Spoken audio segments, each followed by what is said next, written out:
You tune into the Sportscast with Brian, Craig, and Jeff. Give you all the sports news you need.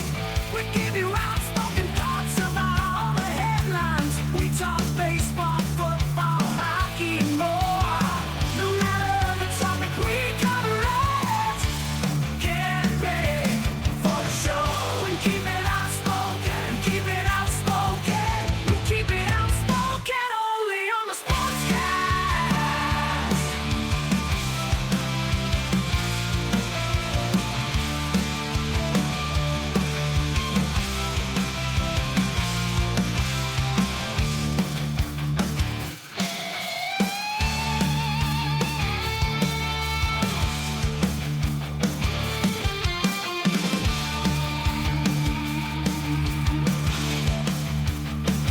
Tune into the Sportscast with Brian, Craig, and Jeff. Give you all the sports news you need.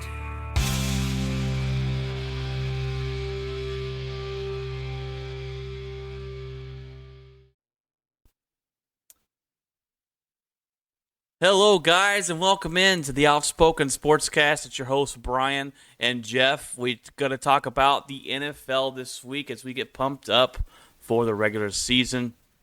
Last week, we broke down the defenses on a list from Adam Sheen on NFL.com. Well, we found the list this week of Adam Sheen's top offenses. So we're going to break down that list this week. We got some headlines for you. And, of course, what's in our locker headed into the end of the episode. So we are excited. We're excited about football. So let's jump into it, Jeff.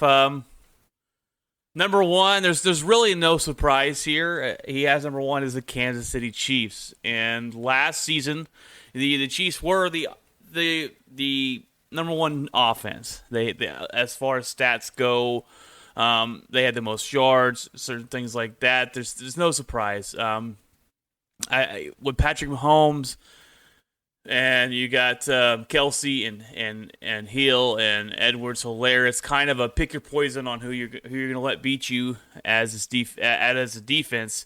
It's you try and take away certain things, but they always have someone that seems to be able to open up the offense. And then you got Andy Reid, not to mention his offensive genius that he is. And it's going to be hard to slow down this offense, Jeff. Very slow. It's gonna definitely be hard to stop this offense. I don't think anybody, in their right mind, would even remotely challenge anything in terms of trying to put this team at the very top. In terms of the AFC, ever since Tom Brady left, and I would even say even when Tom Brady was still part of New England, I'd say Kansas City for the last 3 or so years has been the number one offense in the AFC. I don't think anybody, would even combat that whatsoever. I mean, if you take a look at their old statistics from last season, it was off the charts. I mean, absolutely off the charts. They won by sometimes large margins. I think any of the close games would be some of the division games. We're a little close, but for the most part, I mean, I think total yards, 6,000. It's like over 6,000 yards, over 6,500, so 6,500 yards they put up on just overall. That's not including just trying to break down pass versus run or anything like that. But we know they're a pass first type team anyway. But yeah, it's off the charts, man. I mean, Patrick Mahomes is good. He's going to be good. He's going to be the same. This offense is always going to be dangerous no matter what, especially with him at the helm. And, there's no doubt in my mind. I don't think there's a doubt in anybody's mind that Kansas City's number one. Right. It's almost just going to be penciled in or I guess you would just say etched in stone that they're going to be the number one offense. And Andy Reid's his schemes and everything he draws up for this team is genius, and he knows how to use his quarterback. So they will be number one. Probably favorites to win it. I don't know. It took an all-out performance from the Tampa Bay Buccaneers defense to beat them in the Super Bowl last season. So, number two on his list, Adam Sheen's list at NFL.com, is The Buffalo Bills. This list is not going over last season. It's going over what he projects to be this year. So the Buffalo Bills, look, they just paid Josh Allen. He deserves to be one of the highest paid quarterbacks. I think he now makes the highest number more than anybody else in the NFL. His arm talent is outstanding. He has a rock of an arm. He can make all the throws, the difficult angles, and not only that, his legs. He's very tall, strong, and hard to bring down. He runs the ball quite a bit. Not quite a bit. He runs the ball when he has to get the job done. Last year they traded for Stephon Diggs. It's been nothing more than spectacular as what they were able to do with him and able to bring him in and make him work with this offense and this quarterback, adding a deep threat to this offense. And the only weakness I see in this team, though, Jeff, is the running game. Last season, they ranked 20th in the league. If they can change that this season, they'll only open up their offense to be more dangerous and to go along with a defense that is has the potential to be a top 10. This team is also going to fight for their division and fight for a playoff spot. We predicted them to win their division. Just depends on how far they're going to go in the playoffs, but I expect them to go far. Yeah, I love watching teams that haven't done anything in a while starts to gain some traction and gain some steam in terms of validity. And the Buffalo Bills are definitely that team where they honestly they haven't done much since back in the Cowboy heyday that a lot of Cowboy fans tend to talk about. And the Buffalo Bills were a good team back then, and just little bitty things would cause that team to just like crumble, odd, weird errors, things like that. And I think it's awesome to see this team kind of bounce back. Josh Allen, I mean, looking at his stats, even just last year, 4,500 yards passing. I think it's like almost 8 yards an attempt. 37 touchdown passes compared to 10 interceptions. That's amazing. And that's pretty good actually compared to anything they've had before. And then I think this overall season completion percentage was about 69%. So, yeah, I mean, if they can get the running game on par with this team, then yeah, I think this team is definitely a threat. And I agree with the overall ranking. I think that in terms of overall offensive ranking, Josh Allen's ceiling has not peaked. So there's still some room for him to get better, and I think this season will prove that he gets better. Right, and he's someone that we've watched over the last couple of years. He's statistically gotten better each year going forward, and that's what you want to see in your quarterback, see him make those next steps, and he's done so. I really like their head coach. I like what Buffalo's doing, and now that Tom Brady and the New England's Patriots aren't running that division anymore, I think the Bills will take over that this year, and they won it last year and take over it this year and continue to hopefully. For the Buffalo Bills fans, take over the division for quite a while, but they're going to be good this year. And Stephon Diggs, that trade was probably the best trade in the NFL last year. It worked out the best out of anybody, and I used to play him. My team used to play him twice a week, Stephon Diggs. I know what he's capable of, and he's able to go in day one and make a big difference for his team, and he's a big downfield threat for them as well. So worked out both for Josh Allen and Stephon Diggs there in Buffalo. No doubt. No doubt. Number 3. I love this one here, Jeff. The Green Bay Packers, my team. They were the number 2 offense last season. The Green Bay Packers were able to convince Rodgers to come back at least for one more year with basically the same offensive threat that they had. They had Devontae Adams, who last year was the number 1 wide receiver in the league. Even over the top 100, they do a top 100 players list. He was voted to be the number 1 wide receiver in the league from his peers. He's really, really good.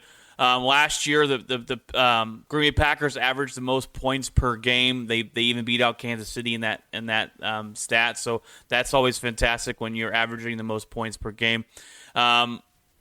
We got a fantastic offensive line with Bakhtiari. We picked up Elton Jenkins a couple years ago. He's been nothing but spectacular, able to play all positions on the offensive line, to protect Aaron Rodgers. We're bringing back, we got Adams, Tanyan, who had a breakout season last year.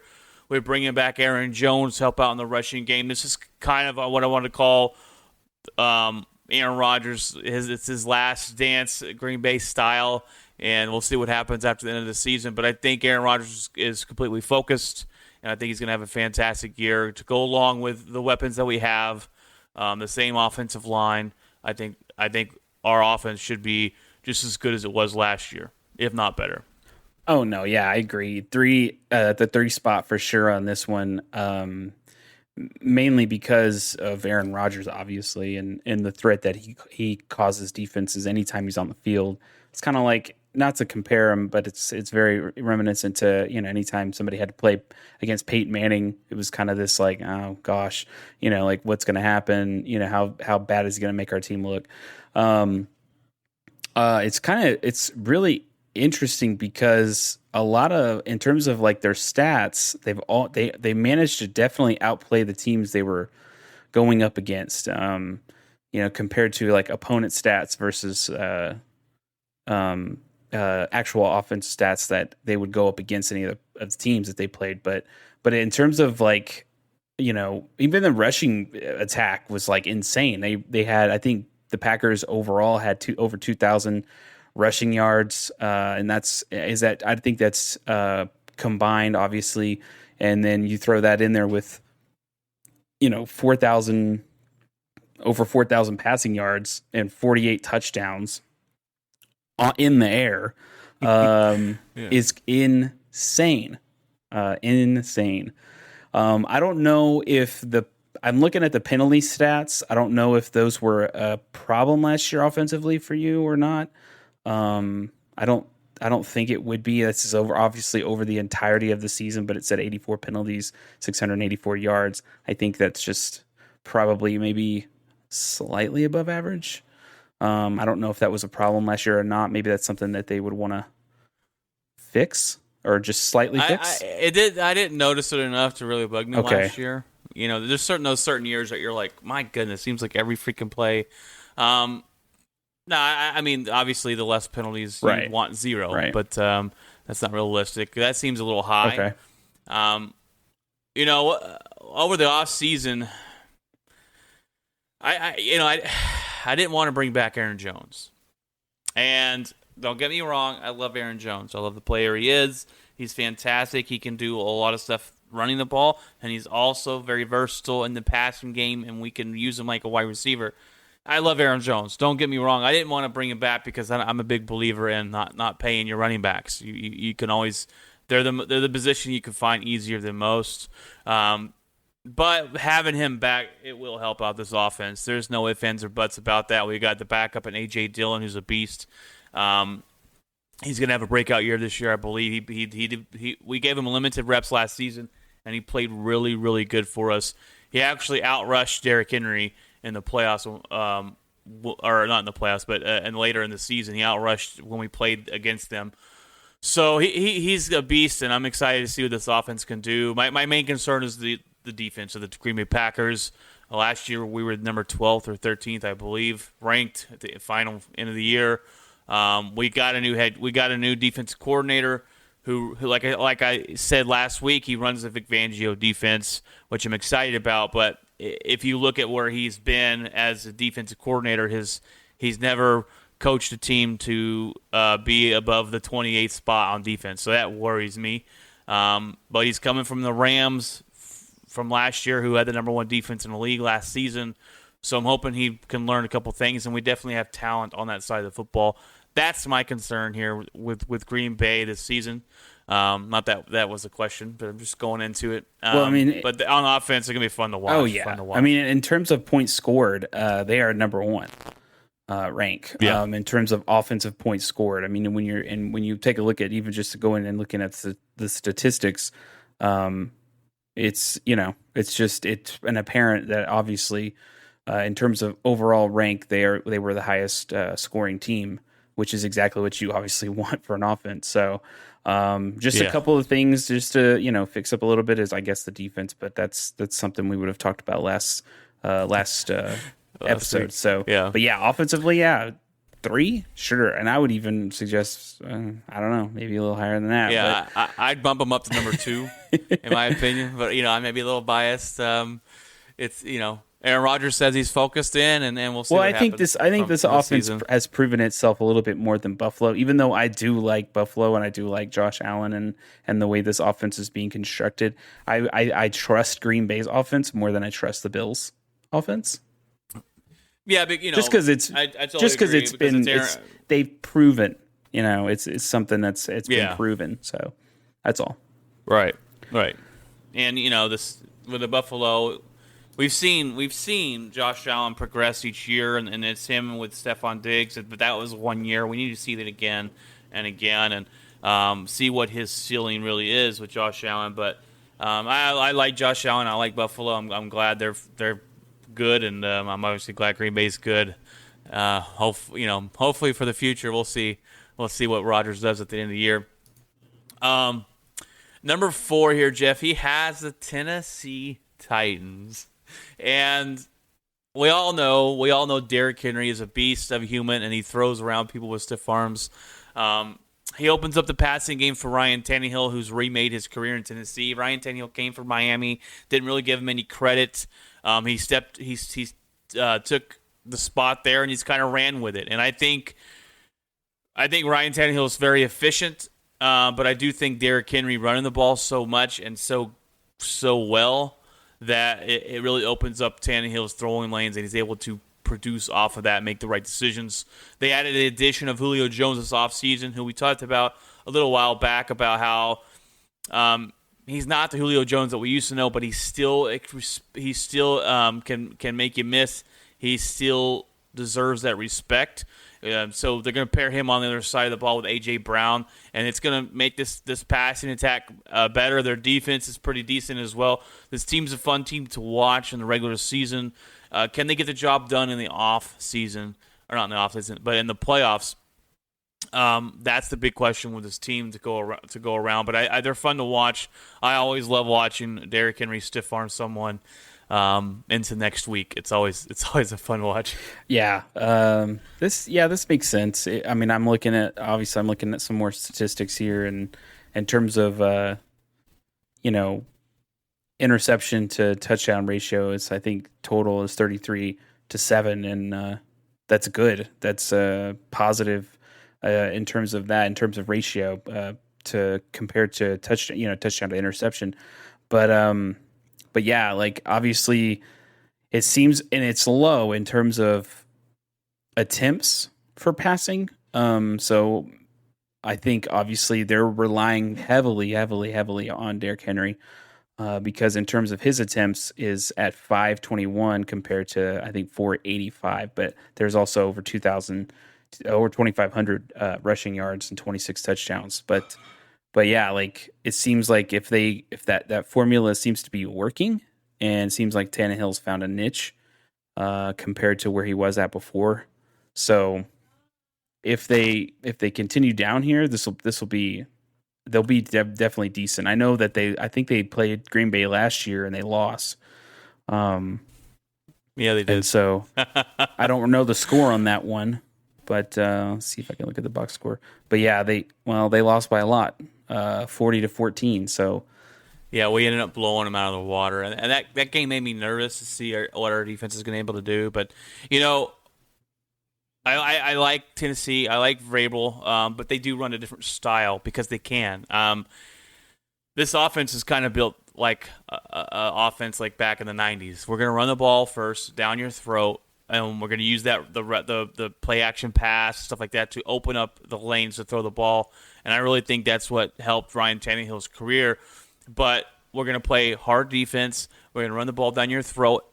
We're going to force you to stop us running the ball. If you can, you got a good chance to stop us. Green Bay held Derrick Henry to under 100 yards. And that's how you beat them. You got to stop the running game. You got to force Ryan Tannehill to throw the ball, and that's when it becomes an issue. If Derrick Henry is able to go off, this team is very hard to beat. It opens up every passing lane. It opens up the pass. You cannot let Derrick Henry run around on you. And so they're kind of one-dimensional almost in that way. But if Derrick Henry can get going, and a lot of times he does with this hard smash mouth football with good defense, his team wins a lot of games. Does that transfer over into the playoffs? It doesn't, as we've seen yet. And they haven't gone to the championship. They haven't won a Super Bowl or anything with this formula. So it's hard to win with it, with the explosive offenses we've seen. But I still like them. They still are a threat.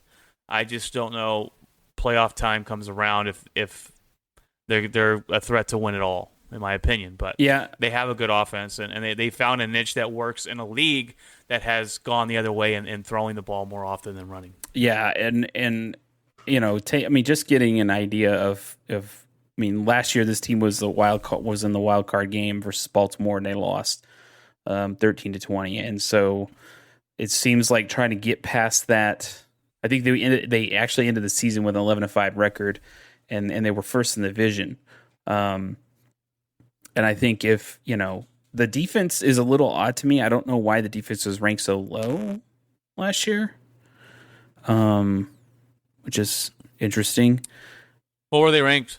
I'm pretty sure it says here 24th. Oh, that's bad. Woo. I thought they were higher than that. Defenses, that's one hard thing about defenses. Usually they digress a little bit. Offenses might, they usually stay in the same range. Defenses, they fluctuate. I don't know why that is, but that tends to happen if so. They're a tough team, but I don't know. It's like I said, I don't think they're going to win a Super Bowl, but they should be in the playoffs. Wait, hang on. Let me make sure. I don't want to miss. Yeah, I want to say that's true. I want to say it was ranked like that because offensively they were ranked 4th. They were ranked. Let's see, points scored by team. Let's see. Yeah, so they were ranked 4th last year. So they're 4th high scoring offense last year, and in terms of yardage, they were 2nd. So it seems like maybe the defense took a step back last year, which is kind of crazy. That's why, yeah. So they were good against the pass, or not against the pass. They were good against the rush, but the pass they struggled at, maybe. And so it just seems like, I don't know. It seems like maybe they'll bounce back this year in terms of defense, but it seems like Arthur Smith, the offensive coordinator, seems to be on something to in terms of getting Tannehill on the right track, and then accompanying him with an amazing running back. So, yeah, it seems right. Seems 4th. That's kind of where they were last year.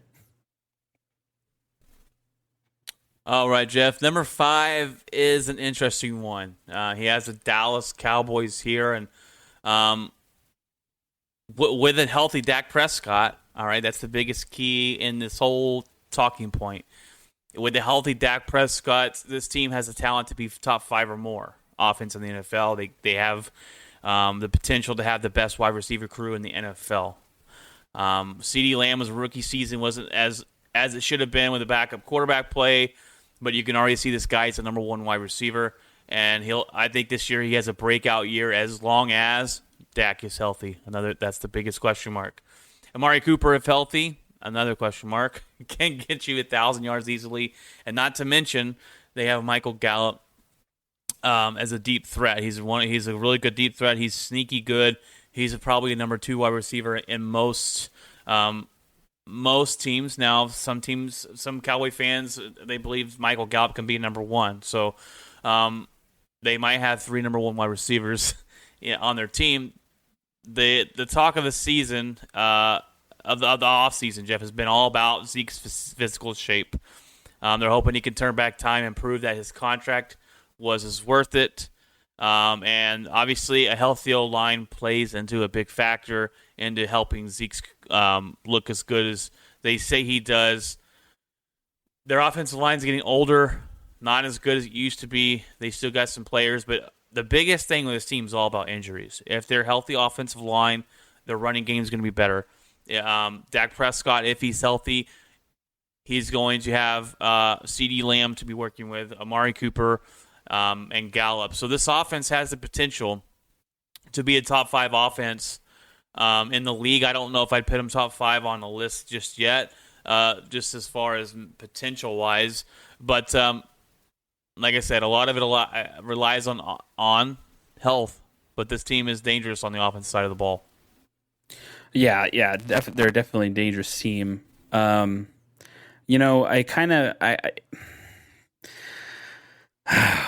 this team is very odd and weird. I'm going to give you a line score real quick. So last year, this was before the injury. Because what team were they playing when he got hurt, Brian? Do you remember? The New York Giants. So this was obviously before the injury. Okay, the Cowboys at this point in the season were 1-2. Okay, so in terms of this line score, and again, tell me if they've won this game or not.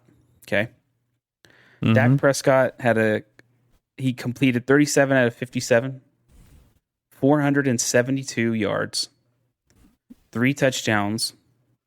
Okay, and 2 picks. Did they lose the game? Well, in my head, I say since he's throwing 57 passes, they were probably playing from behind. I would have to say yes, but you could easily see those and go, well, he threw for 400-something yards and 3 touchdowns. So he probably should have won the game. Okay, he had a completion rating of 93. He probably should have won the game. They lost. They lost the game 38-31, and this was against Seattle. Seattle at the time was 3-0. So, with that being said, if you take a look at some of the other weird statistic here, 14 of 34 rushing for Zeke. And where was Zeke's? No, not 14 for 34. 14 attempts, okay, rushing. And Zeke rushed for 34 yards. He got 1 touchdown. That's terrible. The longest run was 9. 9 yards. That's terrible. So that was bad. Now, again, they had some issues on the offensive line. I do understand that. I do get that completely. Obviously, you also had the issue of Zeke being injured really early in the season. And so they did have a lot of question marks and holes on the offensive line last year. Now, supposedly this season, their offensive line is healthier. A lot of those guys have come back. How well are they, or how effective are they now since they've been hurt? I have no idea. In terms of, like, it's hard to judge that offensive because of what happened last year. I mean, overall, in terms of points scored, I mean, they were 17th, and that was with Dak hurt. So it's not too bad, but there's so many question marks about this offense. I mean, not in terms of like, are they going to be effective, but is Dak going to be the same player? Is this shoulder injury going to be still a problem, or will we see that be a problem? And it's crazy to think, but one of the biggest tests that they'll probably face this season is week 1. Right. And the whole idea is, I'd love to sit there and say, oh no, like he'll win, right? Dak will come out and he'll go against Tom Brady. There's no other player I'd love to see the Cowboys beat, because I'm not a Cowboy fan, obviously, but I'd love to see them beat Tom Brady. That'd be awesome.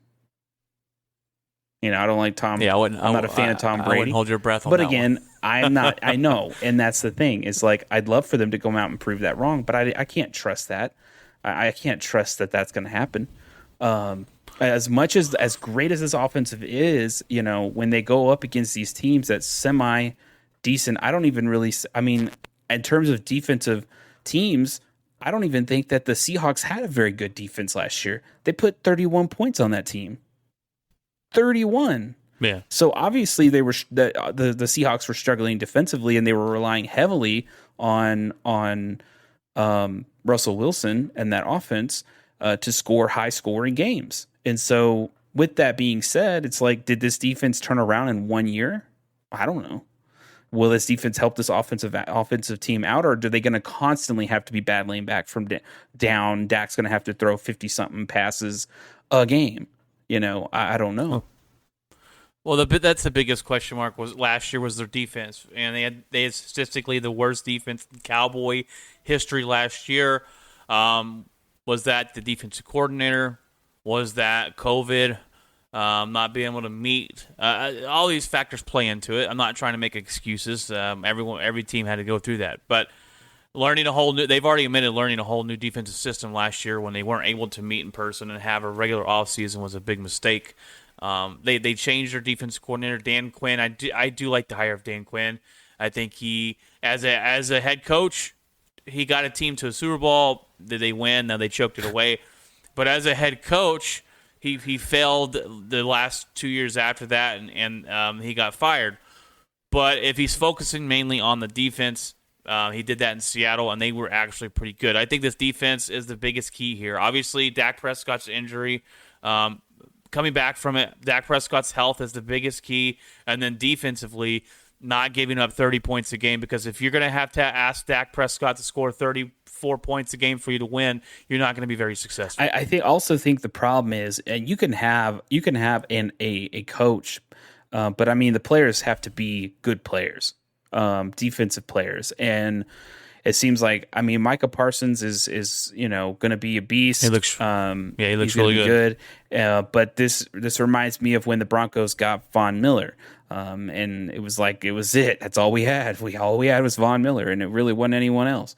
And we were horrible. We had a bad defense. Von Miller was part of the defense that got destroyed by Russell Wilson and the Seahawks in the Super Bowl. Completely trounced on. Because all they did was they double teamed Vaughn and nobody else was there to help. It was a lackluster defense, a very anemic defense, and that's the only thing I say here is in terms of bouncing back from down 20 points or 2 touchdowns or 3 touchdowns. Dak's going to be throwing a lot if that happens, and if we see that in early in the season, his shoulder's going to be shredded by the time, into the season happens, if he's constantly having to fight every game like that. And let me add something to what I said a while ago, and that wasn't a shot at Dak I took about saying that if you're having Dak Prescott score 34 points a game, that's any quarterback in the league. If you have to ask Patrick Mahomes, Aaron Rodgers, whatever, to go out and score 34 points a game to win, you're not going to win. That's basically, go look at Aaron Rodgers' past playoffs when the defense was pretty bad and gave up over 30 some odd points a game. You're not going to win. It's just not going to happen. That was their biggest fault last year. Is they had not. Like, you look at Dak when he played, he had good numbers, but he was throwing the ball 60 times. He had 300, 400 yards, but they always fall short because they could not stop anybody, and their defense was that bad. But I think it turns around this year. Defensively, the only problem I have with, I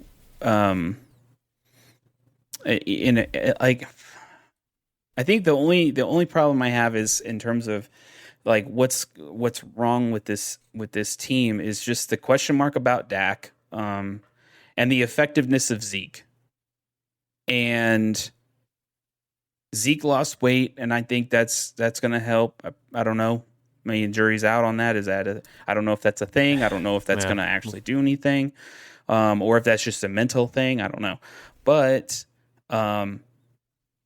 if Zeke is not going to be the same running back that he was a few years back, it's all on Dak. And if his shoulder's already hurting him, and they're possibly saying this could be a lingering issue throughout the season,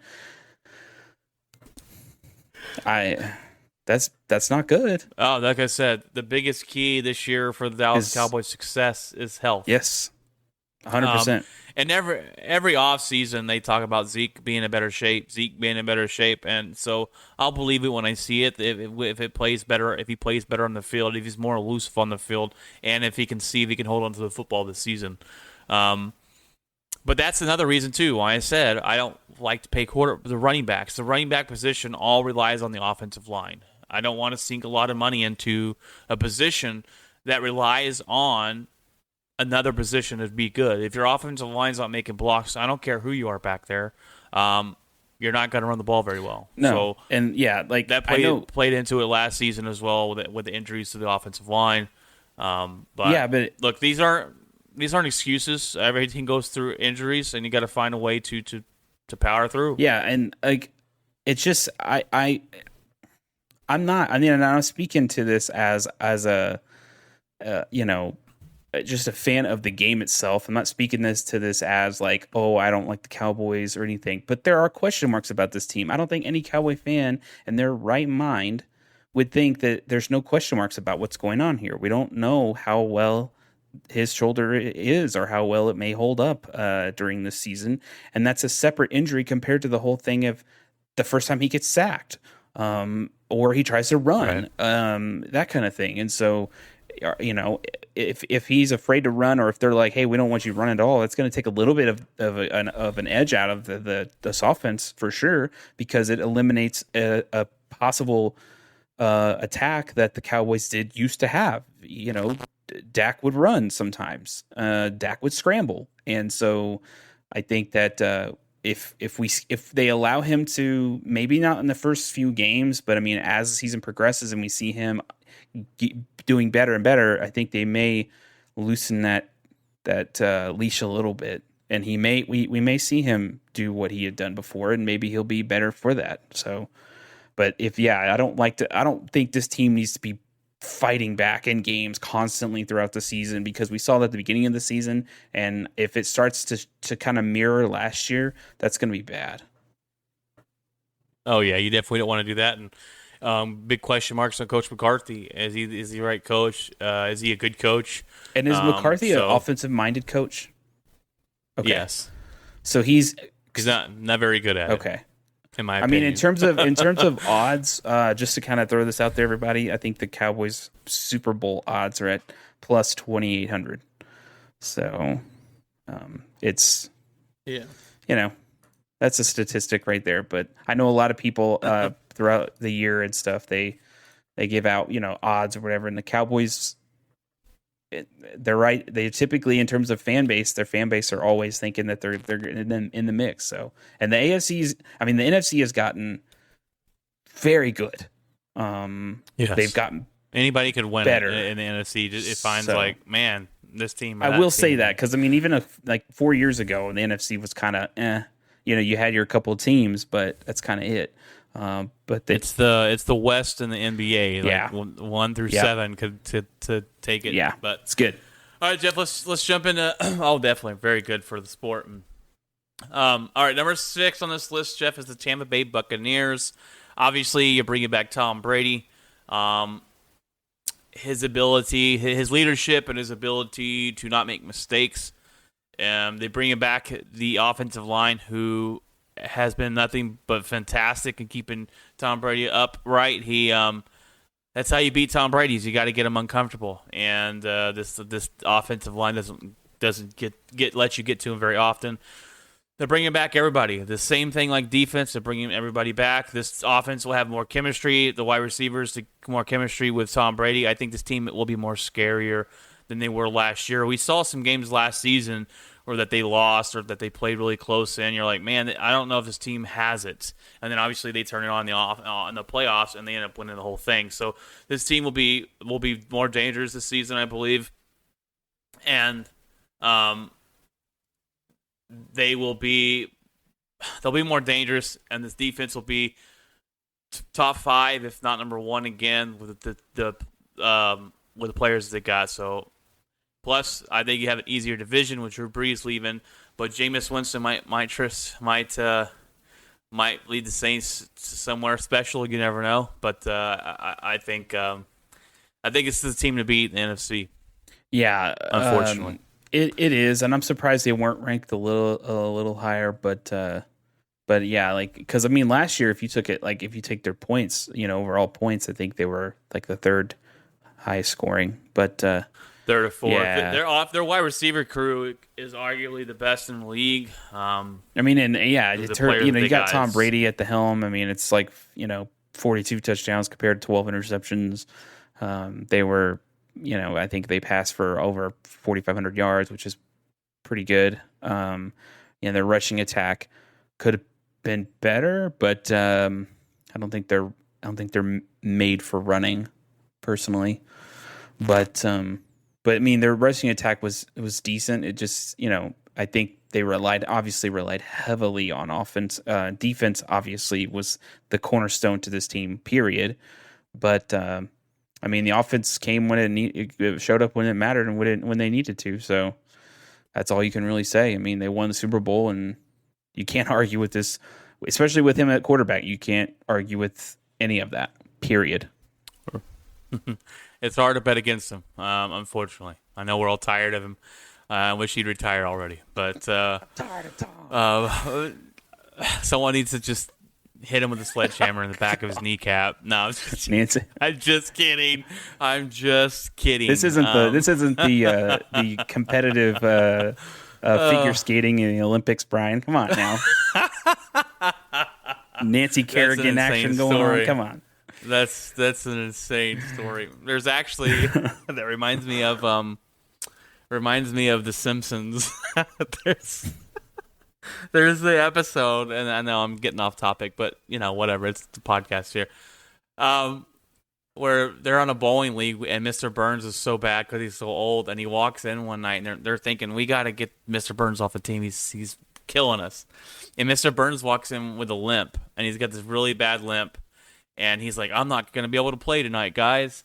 And someone comes to the bathroom and hits him with a crowbar, and it pops his hip back into place, and then he's able to play and bowl that night and be horrible at it. It's just, I don't know. Just oh, my funny. God. Anyways, on this list, Jeff, at number 7, we have the Los Angeles Rams. Right off the bat, losing Cam Akers is a big blow, but they add Matthew Stafford, a veteran quarterback, Matthew Stafford. They add him to Robert Woods, Cooper Kupp. They brought in Deshaun Jackson, who's still in the league, yes, but he brings a deep threat as he's still pretty speedy. These guys, all three of those wide receivers there, Cooper Kupp and Woods especially, are threats that Matthew Stafford will take advantage of this year. The reports are, and the why that Goff didn't work out with McVay is that Goff was more of a student to McVay, and with Stafford, he's more of a mentor and a colleague and understands the game of football where McVay and him will be able to do more with this offense. So with that freedom, I think that opens up a lot more things for McVay to be able to do and trust in his quarterback a little more than he did in Goff. And Matthew Stafford's not afraid to throw the ball. He's a gunslinger. He reminds me of Brett Favre in that way, as he's not afraid to throw the ball deep and open up the offense and take those risks. That leads, as we all know, to success, but it can lead to a lot of interceptions. But I think with this defense and this offense, if they're both top 10, you're looking for a very dangerous team. And last season, believe it or not, the Chargers had a top 10 defense and a top 10 offense, and they were the only team in history to do so and not make the playoffs. But that's a very, very off-the-wall thing that never happens. So if this team has a top 10 defense, and which they will, they're going to have they'll probably have top 3, if not number 1 at the end of the year. And a top 10 offense, this team is deadly, dangerous, and I probably, with the addition of Matthew Stafford, I'd probably move him up to number 5 in this list here. Yeah. In terms of overall offense, you're going to see a massive, massive, massive improvement to this team. I solely think that they're going to be a lot better. Way better than they were before with Matthew Stafford at the helm. So in terms of points scored, their offense last year, they were 22nd. I mean, this is why I'm saying that this is going to be a huge difference. And obviously in terms of the passing stats, it's 20 touchdowns to 14 interceptions. I do not think you're going to see that from Matthew Stafford. I'd be very surprised if you did. Their running game's pretty good. Seems like their running game's half decent. So, you accompany that with an actual quarterback who's completely overlooked. You know what I mean? Like because of who he was at, where he was. Right. So, this is man. They're gonna be. I think this team's gonna be you ever see those moments where it's like a team was really bad in one category, and then all of a sudden, within a year, you see this like, oh, whoa, how'd they go from like last to best, And so I'm not going to say this team's the best, but I'm just saying they're going to be a lot better than 22nd ranked scoring offense in the NFL. Like, right. And their biggest question mark actually is the running game. And I say that not because Cam Akers is out for the year already. They've already lost another running back. They're very slim pickings on running back, and we'll get into that a little bit in the headlines here. But this offense with Matthew Stafford is an upgrade, and but I think you're gonna just have to wait and see. And this defense to go along with it's going to put him in a position to succeed with short fields, and with McVay being a offensive genius himself. This team is bode well for the future. I think better than the Seattle's position. And I don't know, 49ers are. I think Seattle's number 3 in that division right now with talent as compared to the Rams and the 49ers, depending on how good Trey Lance is going to be for him. But that's a different talk down the line. But yeah, the Rams are going to take over this division this year. I predicted them. I think both of us projected them to win their division, and we have high hopes for Matthew Stafford. But I think too as well going into it. I think more than any other quarterback in the NFL, Matthew Stafford has the most pressure this season to get the job done. Because of that pass that we've given him from the Lions, we've always knew he's a lot ranked in the top 10 in quarterback list every single season, right? Going into it, and you give him kind of a passive. Well, he does play with the Lions. Oh, the Lions don't have a great wide receiver crew, or they don't have this, and he's always got good numbers. He's thrown for 4,000 yards last year with nobody. So going into a team where he has this potential to have a great offense and a great defense and a good head coach and a good organization, it's time for him to prove that right. So I think he has the potential to do that, but he has also the most pressure, I think, going into this season more than any other quarterback in the NFL. I completely agree. Completely.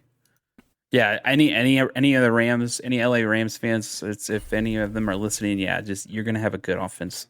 It's good, and I think good. As soon as they got Matthew Stafford, they all knew that. They were like, oh yeah, no worries, right? But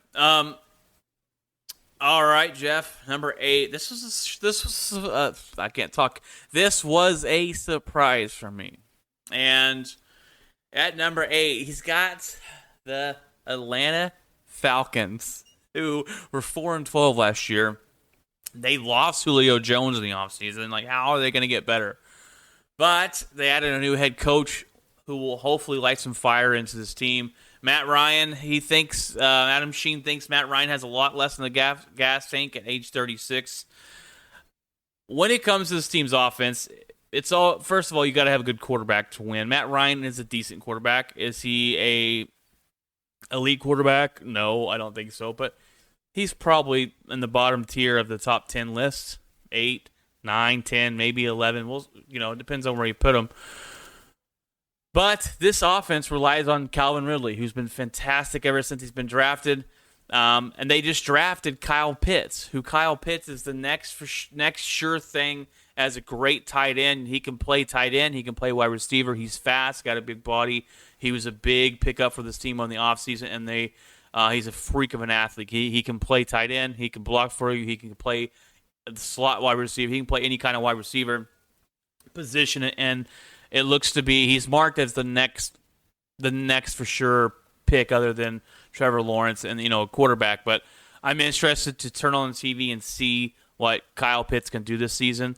Number 8 for the Atlanta Falcons offense seems a little high for me. I'm not really big on the rushing game, the rushing attack as well. I don't know how the offensive line is going to hold up, but you're hoping with a new head coach and a couple more with a guy like Kyle Pitts can add to Matt Ryan's career and see if they have a chance to battle with Tom Brady for that division. Yeah, I think I'm looking at some of the stuff, and how many pieces of did they add a lot of like draft capital to this offense to kind of I'm not sure who they picked. okay. Their biggest pick was Kyle Pitts, Yeah. obviously, in the first Yeah. round. They took him the fourth pick in the first round, and he's going to be a playmaker. People are saying that he's going to be the only second tight end in history to have 1,000 yards this rookie season. That's huge. That's big. We'll see if it pans out. Now, I think this offense obviously is going to rely on how much Matt Ryan's got left in the tank. I think he's got a good arm still. So we'll see. Calvin Ridley's really good. They lost Julio Jones, like we said. I just don't know what they got to balance out the rush with a rushing attack. I don't even know if I can name either their running back. So, yeah, I think 8 is fine. It's a reach, in my opinion, for now. But I wouldn't necessarily trust the offense in this situation. So I think they drop this year. If he's going to rank them 8 this year, they were 16th scoring last year. So and you're losing a deep threat of Julio Jones. Now he doesn't really. Julio Jones has not scored a lot of touchdowns, which is weird, right? But he gets the ball downfield and gets into this position so others can score instead of him. So I don't know. And like I said, Julio Jones is not a fantastic wide receiver anymore. He's good. Is he that guy he used to be? No. But we'll see. I don't think I see them in number 8. I have them probably 12 or 11, just outside the top 10. Yeah, I wouldn't. They kind of had a fluke year last year. I think 4-12 was a fluke with the talent that they did have, but it's hard to trust this offense. That's all. Like, the whole team in general. Yeah. So number 9, Jeff, and I'll put this team definitely above the Atlanta Falcons. The Los Angeles Chargers. They surprised us, and they had a top 10 offense last year. Justin Herbert's rookie season was record breaking, which is interesting because Justin Herbert coming out of college, he looked to be a good quarterback in college and a good draft pick. But they said he wasn't year one ready in the NFL. Well, he proved them wrong. He came in and he didn't get the full start of all the games because Tyrod Taylor, but he's able to step in when Tyrod Taylor got hurt, and he never gave up his position back. So his weapons consist of Keenan Allen, who is by far, in my opinion, the most underrated wide receiver in the NFL. They got Mike Williams, and they got Austin Eckler in the backfield running the ball for him. This offense, to me, it'll be a little under the radar and underrated. I think they have potential to be really good.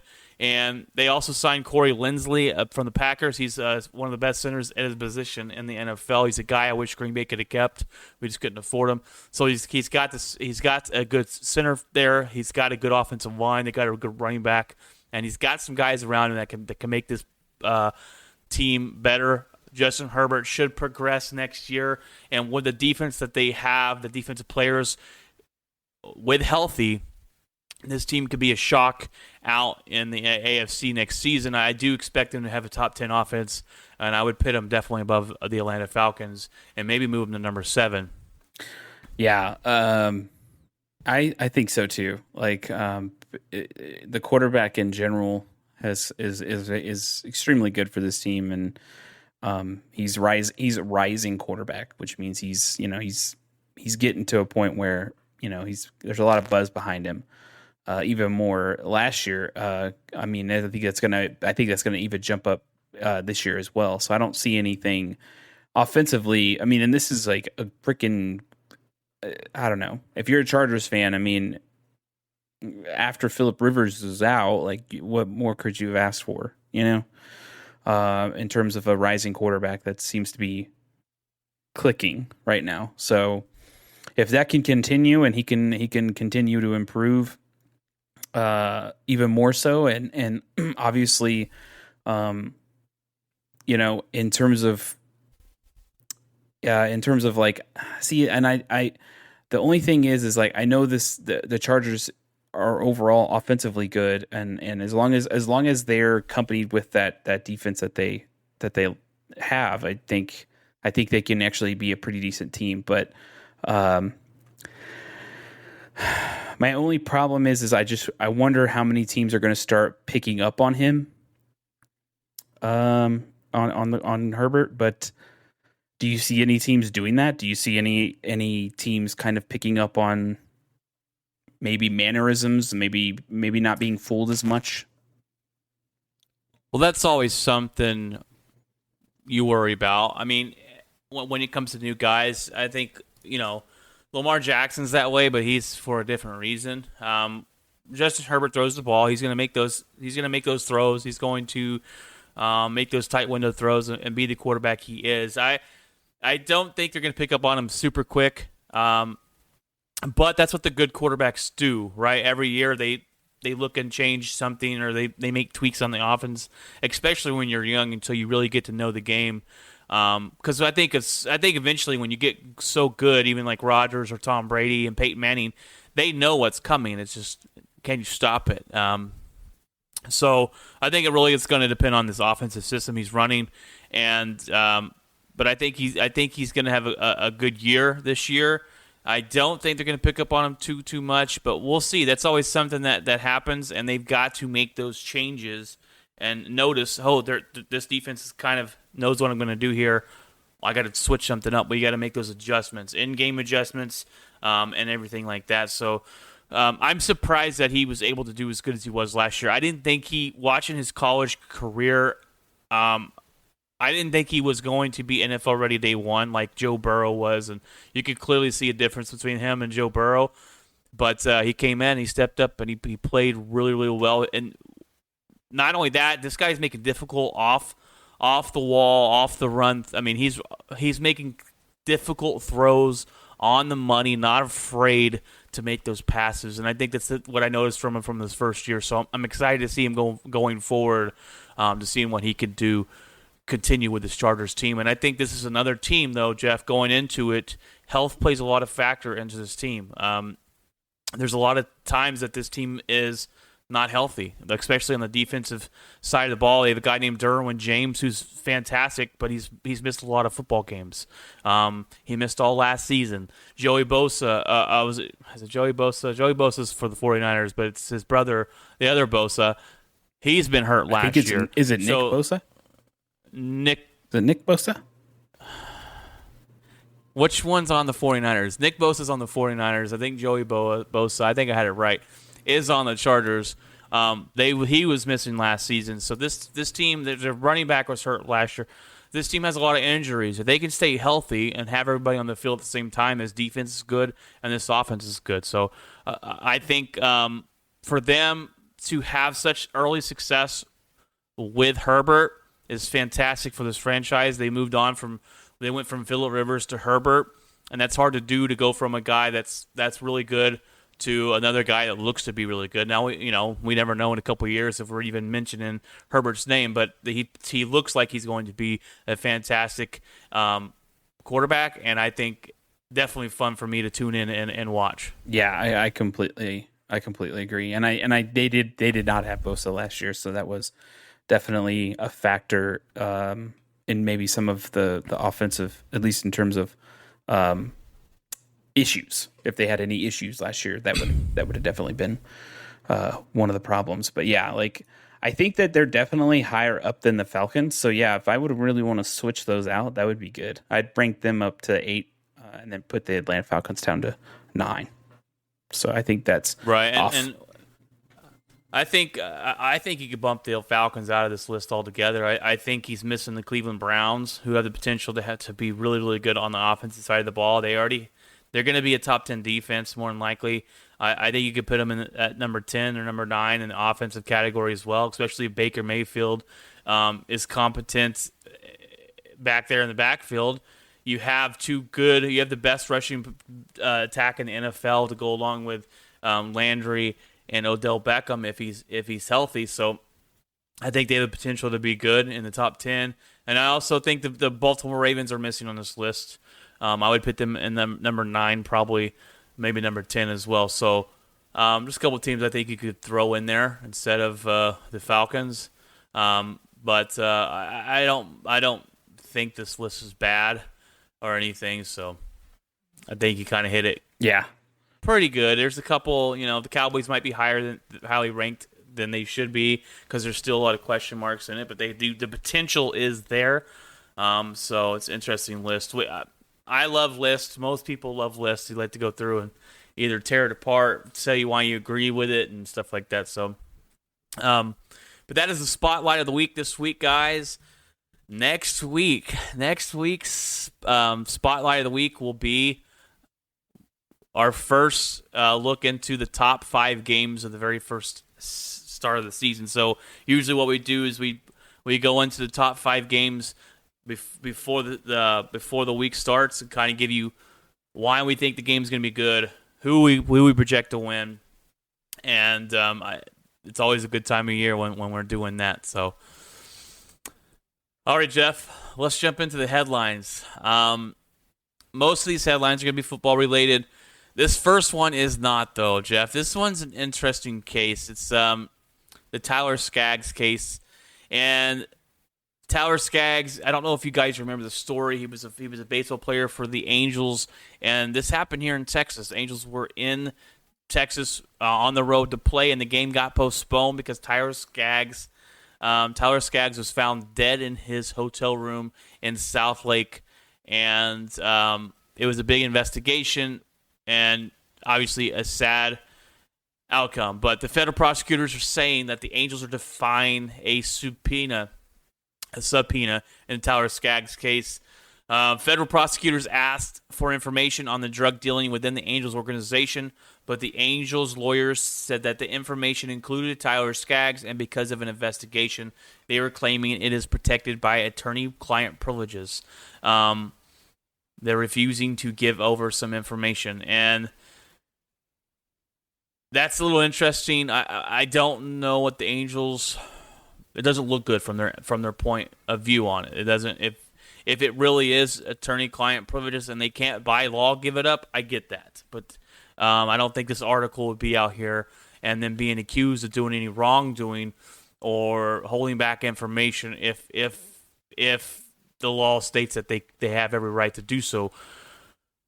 It's not a good look for the Angels. It's not a good look for them. And in every organization in sports, life, whatever, there's probably some bad doing. There's probably have these guys on these teams handing out some type of drugs. Some guys get caught with steroids, that's illegal drugs, and they blame it on this guy or that guy.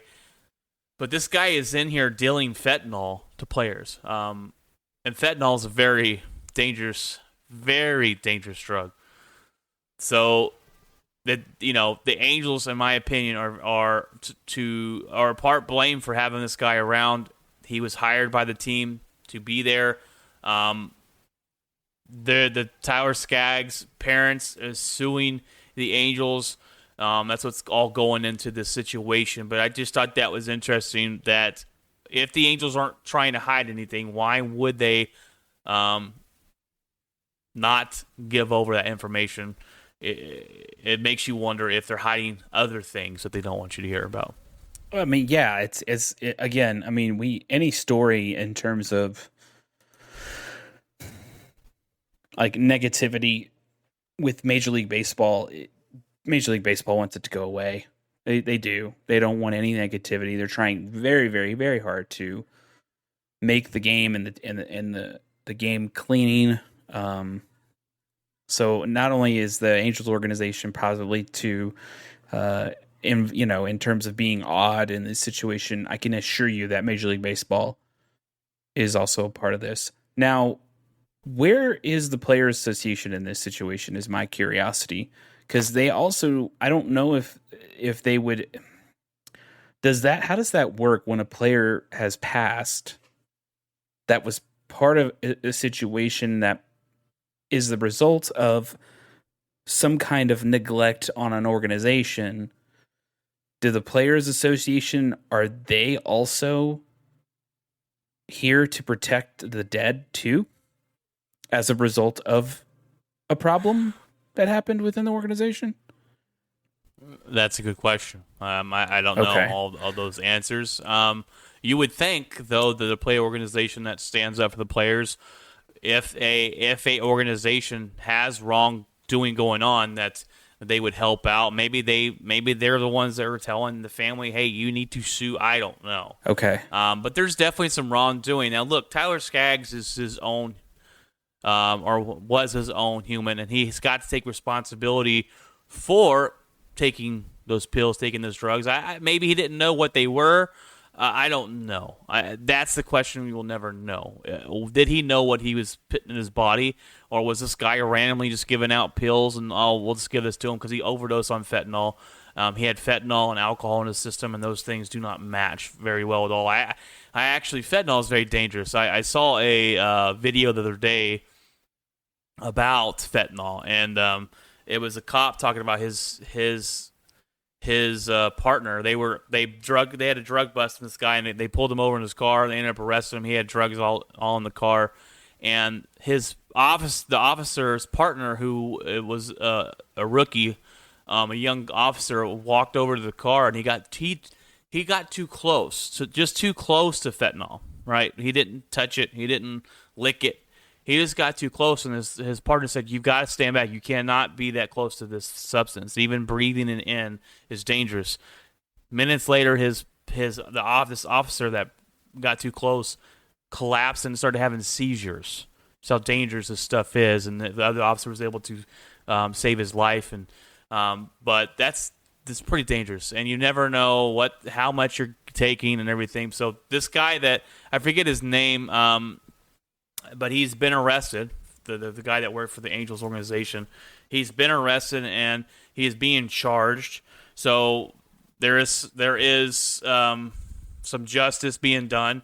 But I just, to me, it seems a little weird that the Angels aren't fully cooperating, because it's just kind of like, well, what else do they got going on? What other kind of things are they passing around? Who else do they hire for this team that has the potential to be handing out illegal drugs and stuff like that to the team? Yeah, and fentanyl's I think it's typically given to cancer patients for pain. For the most part, it's a very, very potent drug. So they even have them in fentanyl patches.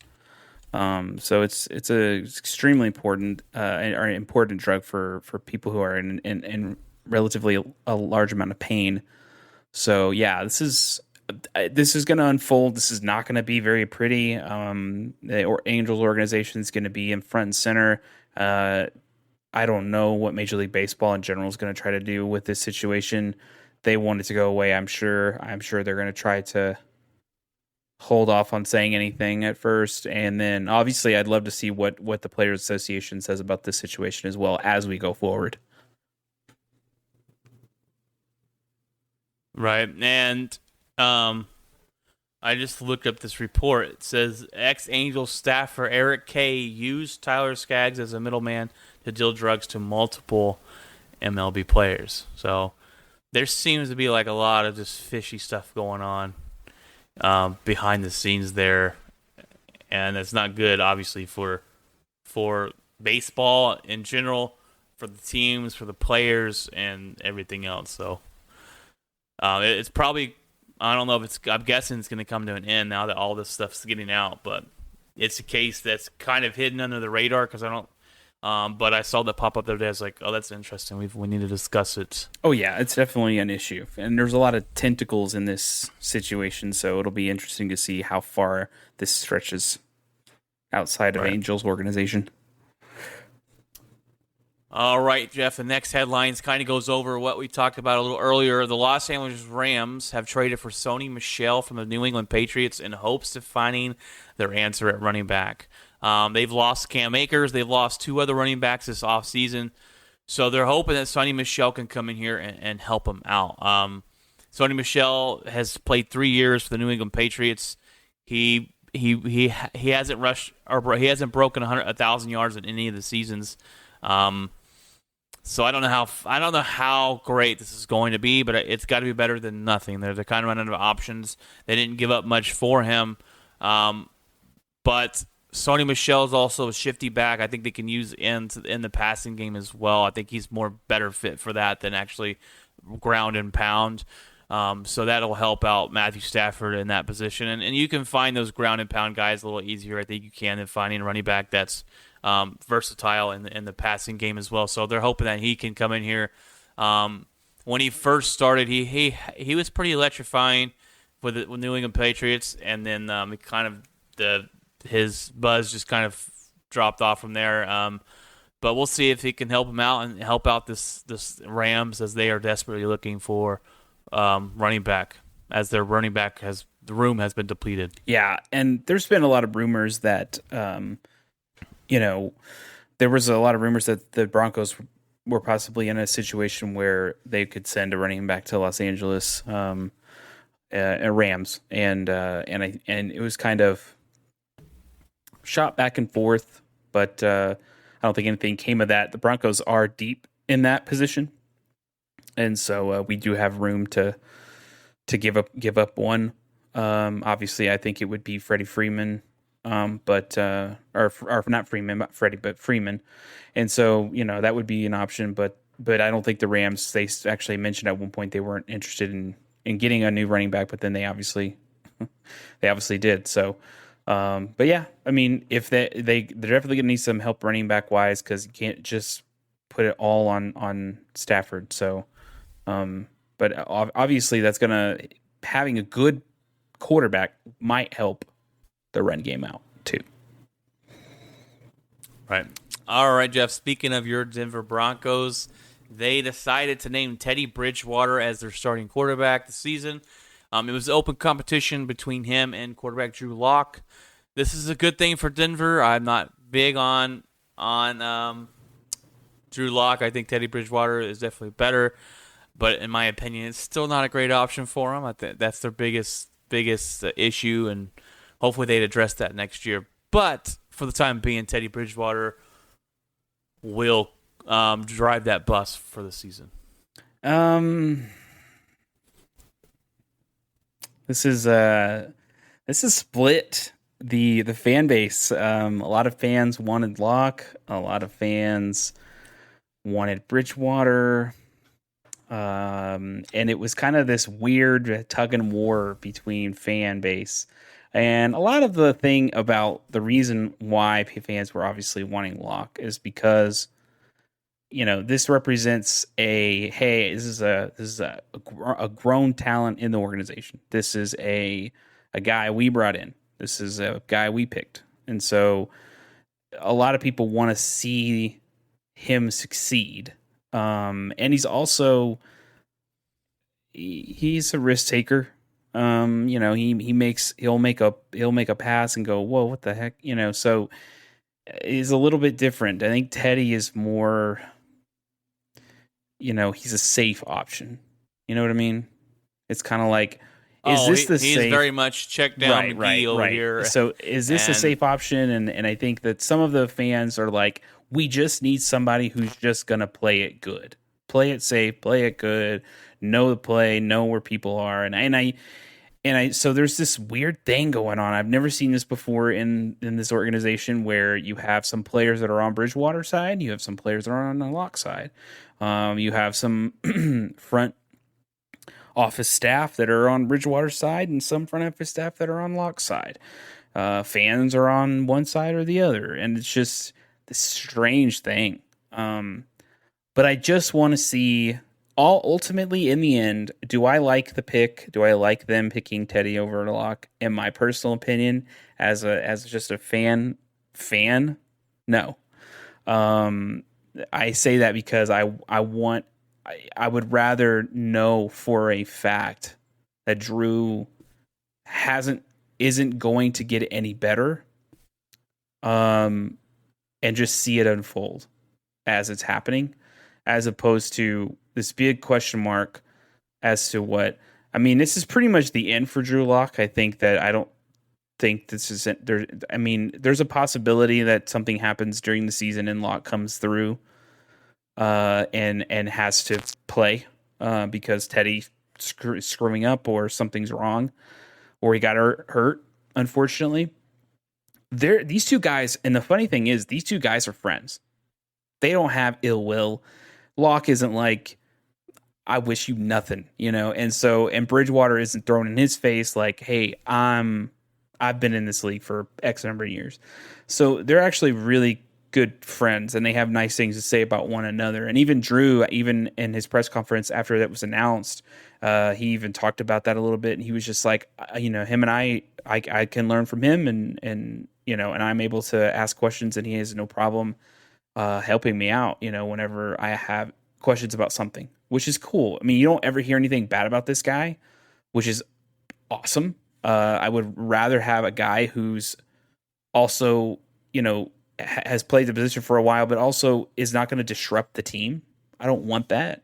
So he's like the last guy. And there's like rare people. I don't know if there's anybody in the NFL itself that would say negative things about Teddy Bridgewater as a person, as a player, and so as a teammate. And so it's that's a good thing. But it's just I would love to have seen. I'd rather just go down burning with Locke and know, you know what, it wasn't what everyone thought, and so as opposed to this big question mark, because I do think that overall, if Bridgewater plays the rest of the season, it's done for Locke. Not. There's obviously nothing going to come of it. They'll, and he'll just either be the backup and whatever, and so I think that sucks. A lot of people locally like him, mainly because he is from this area. He's not from Colorado, but I mean, in terms of where he played in college, he wasn't far. He played in Wyoming, but yeah, I mean, a lot of people really think that he was going to be maybe the guy, and he showed talents, and that was the weird thing about Locke. He had flashes where we'd see these insane plays, and you're just like, my gosh, like all we need is for this guy to do this couple of things, and he's right there, and so I think I just want this team to win, ultimately as a fan. I think any fan wants to, whether it's Teddy Bridgewater or whatever, it's Drew Lock, whoever allows us to get to the point where we can possibly have a winning record and obviously sneak into the playoffs. That's really all anybody cares about. I think if the Broncos make it to the playoffs, the fan base would be happy, and so that means we are trending or headed in the right direction. We're just a few ticks off. And so, and yeah, I think if Teddy Bridgewater makes us a better team, then fine. I'm fine with the pick. I'm fine with them picking him. I just want this season to be where we kind of finally are seeing all these pieces click defensively, and we're seeing a lot of these offensive pieces click too. And a lot of the guys on offense really like Teddy. There was one of the things that people talked about was we had a lot of penalties on the offensive line side of the ball when Locke was at center, or when Locke was handling the offense. But when Teddy came, there was not a whole lot of that. So I don't know what that meant. I don't know. That seemed a little odd to me, but I guess maybe in terms of Teddy Bridgewater, this offense feels more comfortable. The players feel more comfortable with him there than they do with Locke. So, but I'm fine as long as all I care about is my team is winning games. I could care less. We could have Von Miller at the helm. Stiff arm people. Being quarterback. All right. So come on. As long as we win, I don't care. I don't really give a crap. All right, Jeff. Well, I'm not a big Drew Lock guy, so I'm not a big Teddy Bridgewater guy. But your team has some offensive wide receivers that can be fantastic. So I think. Do you think that this is the best offensive talent wise that Teddy Bridgewater's had on an offense in a while? Yes. Better than what the Saints had. Because we know why the Saints Not running back wise. We know why the Saints were good. The Saints were good because of Breeze. He was good. Like, did that? You have a better wide receiver group than the Saints. Running back wise, the Saints are better. Defensive wise, the Saints are better. No, I'm just joking. Yeah, our defense is trash. I know you're about to be like, no. I think it is offensive wise with Jerry Jeudy, and you got Courtney Sutherland, and who's your tight end? Noah Fant. Yes, he's good. So those three guys are great. The Saints, they had Drew Brees, they have Kamara, and they have what's his face? Michael Thomas, who's been injury prone, who was demanded to trade out of New Orleans, but we'll see if that ever pans out. But I think it is. I just think he's a one read quarterback and then a check down guy. Like, he's gonna make one read, it's not there. Where's my running back? Where's my check down at? He plays it safe. I think you got that right off the bat. And that's what he's known for his career before he suffered the gruesome injury. Yeah. But, I think it's the best pick out of you, and I do think Drew Lock, as a starter in the NFL, it is over from here. He may go back and be back up somewhere else. Maybe with Denver next year. It depends on what they do in the quarterback position. Maybe he goes somewhere else, and so. But I mean, I think like this pick is also a safe pick for Vic. You know, I don't think he's gonna come in here and lose you football games by turning over the ball. I think honestly, a lot of games are going to be won on this defense. I think you're going to see a lot of sacked in the game, interception, that kind of. I think that there's going to be a lot of games that we're going to probably win where it's like, okay, the defense won this game, and like I said before, and I said this last episode, and I'll say it again, I just want average. I mean, if we can get average play at quarterback, it doesn't matter. It does not matter one bit. I think our running game is going to be better this year, and I think they will rely on that a lot. So as long as we have that good, our offensive line's good. I do think our offensive line is a lot better. So yeah, it's gonna be an interesting year to see this all unfold. But the reason why I think that they did is, especially Vic. I think Vic picked this is because I think Vic knows he has got to have a winning record this year, and he has got to try to make the playoffs. And this is huge for Vic Fangio. Even though I would never want to get rid of Vic Fangio because he's done some amazing stuff with his defense, the pieces he's brought in and all this stuff. But I definitely, this is going to be an interesting moment because Vic's going to have to do something good this year because we're going to have a potential new owner. And that new owner is going to probably want to look at stuff and go, oh, you didn't make the playoffs last year? You're out. We'll go bring in a new guy. And it's possible. It's possible. Yeah.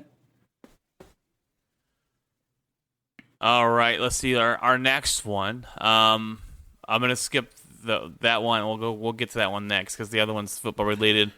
The Packers placed Devin Funchess on IR this week, ending his season. Packers picked up Funchess last off season, and I wasn't like. There's a lot of people that really love this. I was like, he was okay. He's okay with Carolina. He wasn't great.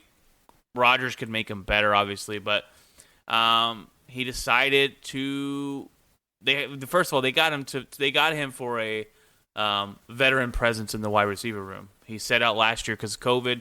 We signed him back this year, and after a good preseason performance in the first game, I was thinking, okay, maybe this guy could be something good for us, and he got hurt, and he's out for the year. He was a waste of time for the Packers. So we'll probably let him go at some point, and I'll bring him back again.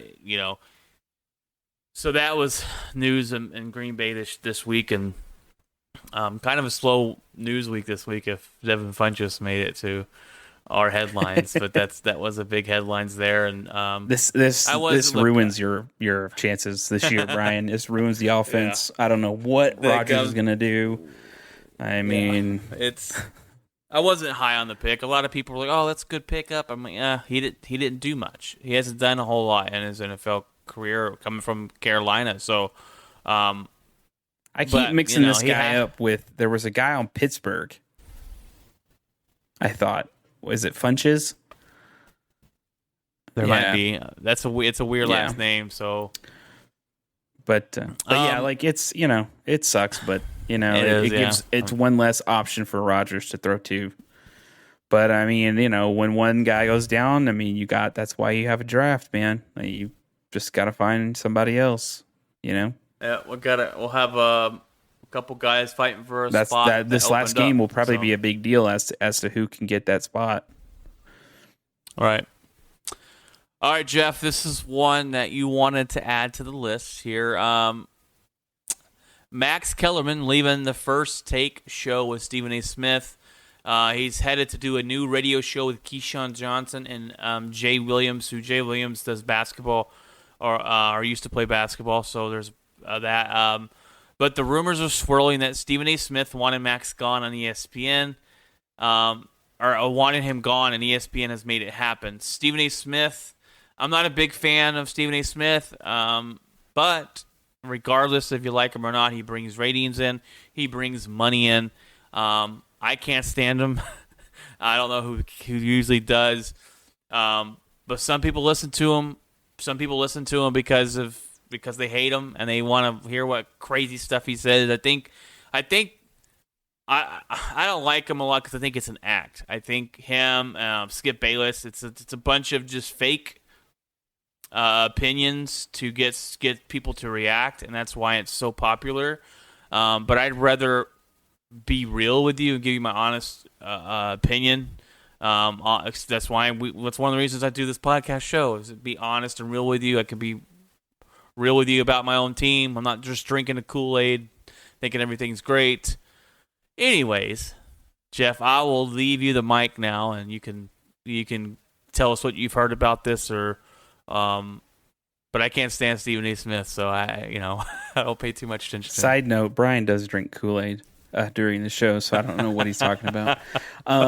No, this is interesting because so this is I'm obviously subscribed to ESPN on YouTube, so I get a lot of the videos, right? I get a lot of the Stephen A. and Max Kellerman videos and their take on situations or whatever. Stephen A. Smith is an absolute character, obviously. This is a character. That's kind of what makes people watch him, because he's, says things, I think in terms of basketball, he's very smart with that. I think he knows his basketball, and he knows his stats with that, and he's pretty accurate about that kind of stuff too. And I don't know if it seems like he's hard to work with. This is the second time this has happened.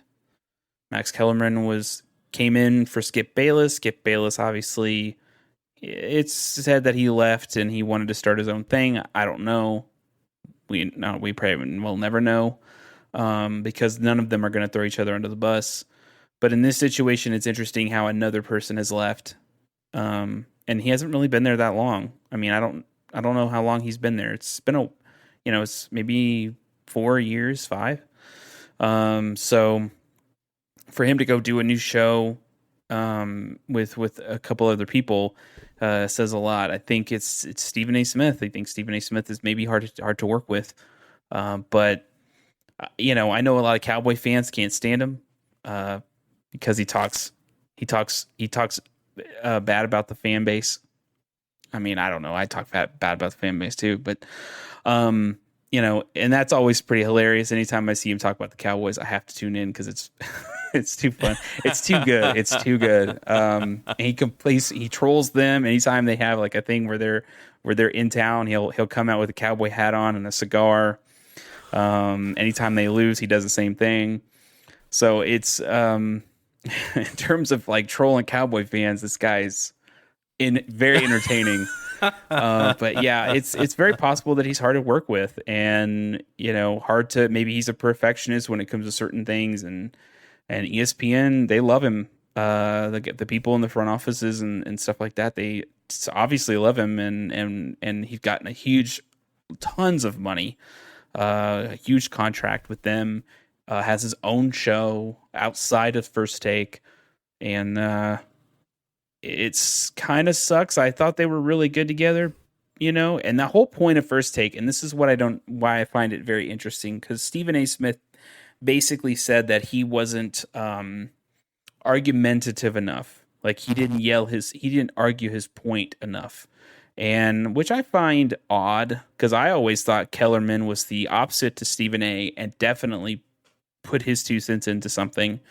And there were times where they agreed, but there were also times where they clashed. And I think Stephen A. was looking for more of the clash. And so I don't know. But well, when him and Skip were on, they clashed all the time, and it brought in viewers. I think that's maybe what he's missing. Yeah. Because Max, he'd get heated, but nothing like that. And it's just a fake act. Yeah.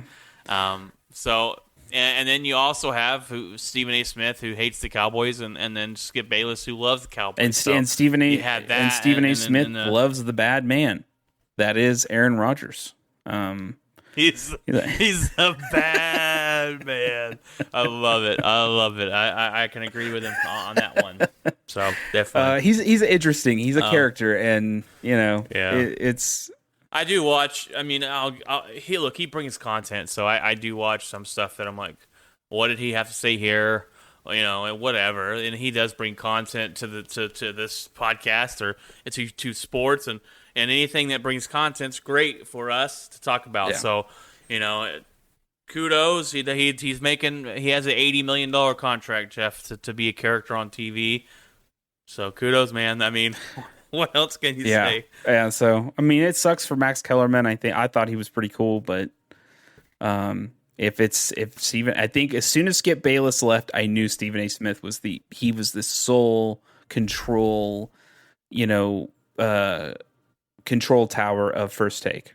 And I was like, man, so whoever comes in, if it's not going to work out with them, he'll be the first one to express that, and that person's out. So, but yeah, as soon as that happened, I was like, as soon as Stephen A. left, I'm like, he's in control of who he brings in now. So, but yeah. Oh, I saw a report that says he wants Magic Johnson to partner with him. So I saw that a little earlier after what you mentioned about talking about this. Is he kind of wants Magic Johnson? It's weird though, to be because to me it seems like Stephen A. Smith is football centric. It seems to me, First Take, they talk a lot about football. And I know they talk about basketball, but I mean, I guarantee you a lot of their content views are football related. Well, that's because they know, ESPN, we all know that football dominates ratings, and that's what people want to listen to. Stephen A. Smith, to do this job, you have to be well-rounded in a lot of different sports, but like you said earlier, his main is basketball, so he knows what he's talking about in basketball. You can take his basketball stuff seriously. But so I don't know. Even having Magic Johnson on full time would be weird. I think that would be an interesting take, but I don't know. We'll see. But Magic Johnson will also bring in viewerships. People tune in to listen to Magic Johnson, and who he is. Yeah, but it'll be interesting to see what happens. Just the name itself brings in viewers. So, well, all right, Jeff, we've had an interesting spotlight of the week. Some interesting headlines. It is now time for what's in your locker. I'm really just like working and trying to balance work-life stuff, and so which can be hard sometimes, to like balance everything. But it's the key of life is perfect balance, and it's it's hard. very difficult. It doesn't exist. Yeah. I don't think. But It, I've like been really I've been definitely fixing the site. I have it mostly done now. There's a few elements that are bothering me, but I'm trying to figure out. I can't seem to get the audio on there for some odd reason. But That's yeah, weird. and it should be drag and drop done. So I don't know why but it's Right. like in there, but it's not playing. It's weird. But anyway, besides that, I've been really focused on a lot of Yankee stuff because they're just doing really well right now. So that's like the main thing. And plus, the season's getting down towards the end. We have a month left, and we're almost to October baseball, and that's usually pretty interesting. Especially this last month when it gets close like this last month when it comes to baseball is absolutely insane. So, been paying attention to that, and also we've been watching a few things. We've been watching the Dark Side of the '90s, which is kind of pretty cool on Vice. They have an on-demand thing, and you can watch. There's a show on there called Dark Side. They have one called Dark Side of the Ring, Dark Side of Yes. Football is one, and then there's one that's Dark Side of the '90s. So it takes all these little elements from the '90s, and like one of them was about Beanie Babies, and it was absolutely insane. Some people got Yes. killed because of that. Oh. Some dude went to prison because he killed someone over a bad beanie deal. So No. Wow. the fact that people were lining outside of McDonald's to get Happy Meals so they can get the beanies. The beanie, yeah. It was just nuts. So we watched that, and then I downloaded. I definitely suggest everybody this weekend is going to be pretty insane. Download if you have a PlayStation, whether it's PS4 or PS5. Go ahead and download the Vanguard beta or alpha, which is out. I think it's a one map, but it's four. I think it's 4v4. I think, but I'm not sure. Multiplayer alpha. So I downloaded it. I may or may not be able to play this weekend. I will try to play on Sunday because we're supposed to be going to my mom's this weekend. So, and then what else did I download? There's also a beta for there was a game that came out a few years ago called Steep, which is like a snow sports game. So they had skiing, snowboarding, they had paragliding, and I think wingsuit sports. So it's kind of like an interesting thing. But there's a new one called Ride, and I think it's mixing everything from bikes to snow sports to, I mean, you name it. And they it's kind of an extreme sports kind of game, which is kind of cool. So that's a free thing that's out right now that people can try out the multiplayer of and stuff like that. So, yeah, getting kind of paying attention to that, and then also just trying to. I know there's some information out. I don't know if anybody's heard of it or not, but I'm a huge Matrix fan. I watched the first Matrix. I introduced Brian to the first Matrix movie. And so the trailer was shown to a group of people. We haven't seen it yet, but the trailer should be coming soon. Of the new Matrix, Matrix 4. So, I think it's called Resurrections. So I'm very excited to see Keanu reprise this role after seeing John Wick for so long, and I'm just like, man, I wish I could see a Matrix current, now with all the stuff they could do now with all the crazy effects and stuff. So I'm very, very much looking forward to when that's released. But yeah, outside of that, just everything, all the smoke's pretty much clearing now, so now I can see the mountains, which is cool. And we're supposed to be going to Aspen here in the next couple of weeks to go see her mom. So that'll be interesting. We're gonna go to Maroon Bells, and I think they're wanting to go to some kind of concert, some outside venue or something that's out there. So, but yeah, that's all that's in my locker, man. What's in yours, Brian? All right. This week has been kind of crazy.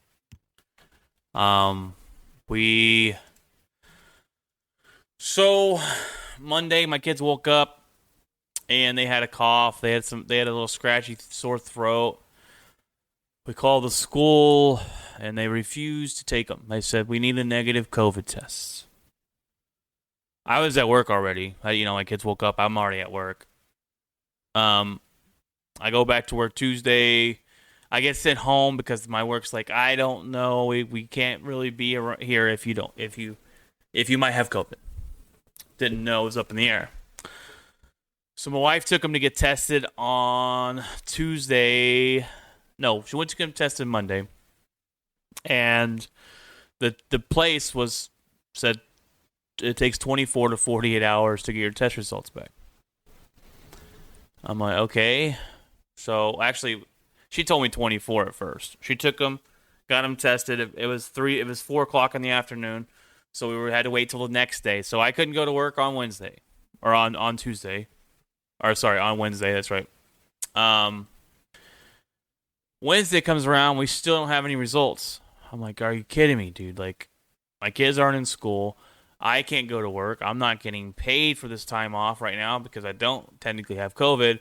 I'm still working out trying to get paid for this because it's crazy that they're like, well, we don't know if you're going to get paid, so I got to go talk to them about that tomorrow. So my kids are missing more of school. Like, man. So I try to go in and find one of those instant COVID tests places where I could go, but all the instant are telling me it's going to take 2 to 3 days to get results back. I'm like, that's not instant then. I'm talking about, there's instant tests somewhere that are 15 minutes and you'll know. So I looked at this one place, but they were fully booked for the whole day. So yesterday evening, I went to go try and find at-home COVID tests that I could take just so I could get back to school or back to work. Well, the CVS and Walgreens were all sold out. I'm like, awesome. So I missed a whole nother day of work. My kids missed another day of school. We finally got the results back in this morning at 6:30 in the morning. My wife woke up to see about it and checked it, and they are negative, which is great. So they got up, they went to school. I'm able to go back to work tomorrow, and it's an annoying process, I'll tell you that, man. It is super annoying. We thank gosh that it's negative, right? Even if it was positive, they would have had mild symptoms. They were running around all week like nothing was going on. So I'm glad it's negative. I'll get back to work tomorrow finally. Hopefully get my paycheck back to where it needs to be. So that's been fun this week. Not really, but and that's the thing we talked about with the school. The school nurses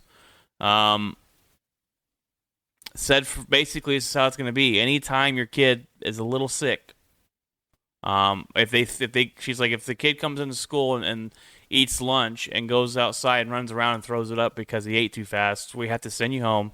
We have to wait for a negative COVID test. There is no normal sick anymore. So it's just a pain in the butt. It's going to be an annoying year this year for that. Let's see. That went on, so I'll go back to work tomorrow, thank goodness. I'm interested, or I'm excited to start an NFL Survivor game. I got some buddies of mine, and Jeff, I believe you're joining the game too. NFL Survivor game. So basically what it is you when the week starts, you pick a team that you think is going to win that week. If they win, you move on. If they lose, You die. You're out. You die. Yeah. We track you down like the Purge in your life. No. It's literally an NFL Battle Royale. Just like, Yeah, it's but last man standing wins. We putting some money down on it, and should be fun. I ran one 2 years ago. I didn't do it last year because of COVID, but I said screw it, I'm going to do it again. And so we got about 9 or 10 people in it, trying to get more. My buddy thinks his brother will play and stuff like that. So that's going to be fun this year. So keep track of that. Now, do we parachute in when it starts, or do right? we? Yeah. Yeah. I'm kidding. Every man for themselves. So that'll be fun. Other than that, there's not much other than the COVID scare at the Watson household here that's going on. Let's see. We have joined the TikTok guys. I'm on TikTok, doing some TikTok updates. You gotta tune in to Brian's dances. They're pretty interesting. He's doing dances. I need to throw some of that in there. I don't know. It's but we'll see. We'll see. I might throw a couple of those in there, but it's mainly sports breaking related. News. I'm looking it's to really do, about breaking news, everybody, and getting that breaking news out to you as soon as it happens. And I think that's kind of the real goal of doing any of the shorts. So if you see any of the shorts on YouTube, or if you see any of the stuff by Brian, he's basically breaking news, so that we have some content that you can see and maybe have some kind of take on it before we're actually able to do the show itself, and then go really deeper into some of the issues or things that have come up that are pretty big deal. Yeah, that's what I'm hoping to use TikTok, because the longest video you can make is 3 minutes, so that's good. And then YouTube, I'll throw some on out there. We do throw our podcast on out there as well, episodes. Eventually, we will be there with the video, but when we get video better, when we get some webcams going on here. But just trying to grow the show, guys. We're on all the platforms. Twitter, I was more active on Twitter the other day, so check us out, guys. Feel free to answer back. Feel free to reach out to us on any of the social media platforms. Reach out to us via email at outspokensportscast@gmail.com. And guys, here's another thing. I want to throw this out there, and this is something I've been thinking about. If, okay, I will. We always ask people to participate. Like send us a question through the Gmail. When we get the site up, which is close, I'm really close. Just a few things I got to iron out. But I have a thing on there where you can go to the site, you can ask and submit a question. The question will go to the email that I associate that with, which will be the email for the podcast itself. If you can rate, show that you've rated so we can see it, write a review on Apple Podcasts. If that's not the case, share it, or maybe even put a comment into the YouTube. But anytime that we see like people email us or whatever, I'm thinking about putting some kind of incentive for somebody to do that. I'm thinking a brand new car. Yeah, that's it. Oh my gosh.